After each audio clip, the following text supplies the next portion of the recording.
Lors de son premier voyage d'affaires en Inde, un homme imposant remarqua un mendiant sans jambes. Celui-ci le suivait, se déplaçant sur une vieille planche à roulettes rouillée. L'homme sortit quelques pièces et les lui lança, accompagné de paroles méprisantes. Mais contre toute attente, le mendiant comprit l'insulte et rejeta les pièces au sol. Un peu plus tard, aux toilettes, l'homme découvrit que le même mendiant l'avait suivi. Furieux, il replia son journal et sortit pour le confronter. Soudain, le mendiant fit preuve d'une force surprenante et traîna son corps hors de la cabine. Plus tard, un avion atterrit à l'aéroport de Aéroport international de Washington Dulles. L'homme en descendit et, accompagné d'un groom, entra dans la chambre qu'il avait réservée. Le regard vide, le groom s'empressa de porter ses bagages, espérant un pourboire. Mais l'homme, d'ordinaire généreux, resta dos tourné, silencieux, sans rien donner. Déçu, le groom quitta la pièce. L'homme se retourna enfin, s'assit sur le lit, sans la moindre expression. Le lendemain matin, la police fut appelée à l'hôtel. On retrouva l'homme, mort mystérieusement. Aucune trace de lutte, mais sur le drap, une série d'empreintes étranges. Pourtant, au vu des circonstances, le meurtrier ne pouvait pas être un enfant. Plus tard, Dana pratiqua l'autopsie. Elle estima l'heure du décès entre 24 et 36 heures auparavant. Cela signifiait qu'il était mort, avant même de quitter l'Inde. Un mort avait pris l'avion jusqu'aux États-Unis, puis un taxi, avant de s'enregistrer à l'hôtel. C'était illogique.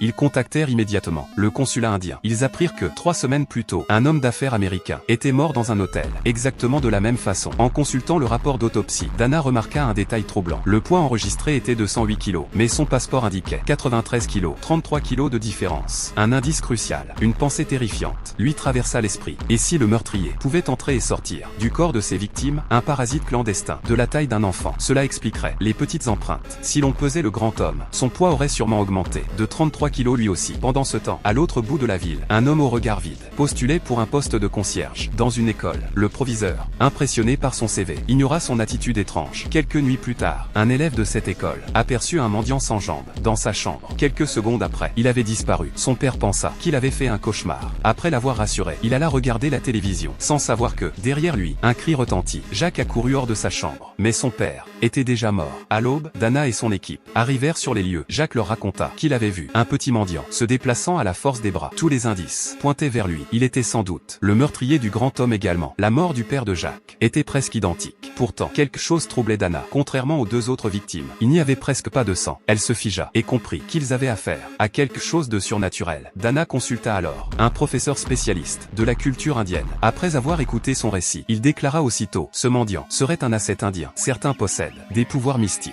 Ils peuvent devenir invisibles et même prendre l'apparence de n'importe qui. Pendant ce temps, l'inquiétant mendiant était revenu à